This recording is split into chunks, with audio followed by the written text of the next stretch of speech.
এই বছরটা বুবলির জন্য লাকি একটা বছর বললে ভুল হবে না। পুরো দমে তিনি ব্যস্ত নিজেকে নিয়ে, নিজের কাজ নিয়ে।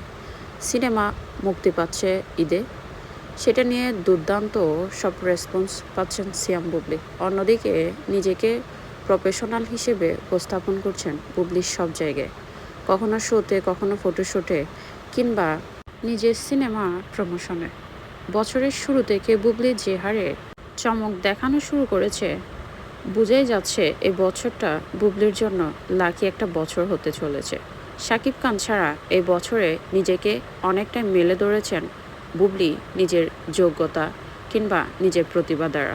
এত বছর ব্যক্তিগত জীবন নিয়ে বুবলির সমালোচনা কিংবা আলোচনার কেন্দ্রবিন্দু হলেও এই বছর থেকে তিনি নিজের প্রতিভা কিংবা নিজের যোগ্যতা দ্বারা আলোচিত এবং সমালোচিত হচ্ছেন।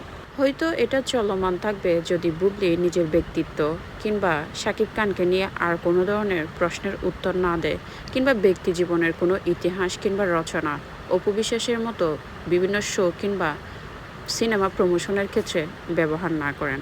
আর আমরা এটাই চাইবো বুবলির নিজের যোগ্যতা কিংবা প্রতিভা দ্বারা এগিয়ে যাক।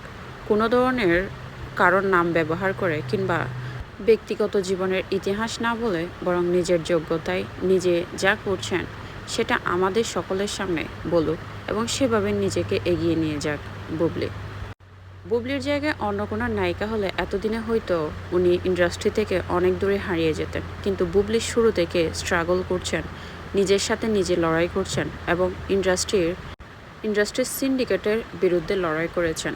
অপু বিশ্বাস একসময় চেয়েছিল বুবলির যেন কোনো অস্তিত্ব না থাকে বাংলা ফিল্ম ইন্ডাস্ট্রিতে, কিন্তু বুবলি সেটা জয় করেছে নিজের যোগ্যতা কিংবা নিজের প্রতিভা দ্বারা। তাই বলবো বুবলিকে নিজের যোগ্যতা কিংবা প্রতিভা দ্বারাই এগিয়ে যেতে।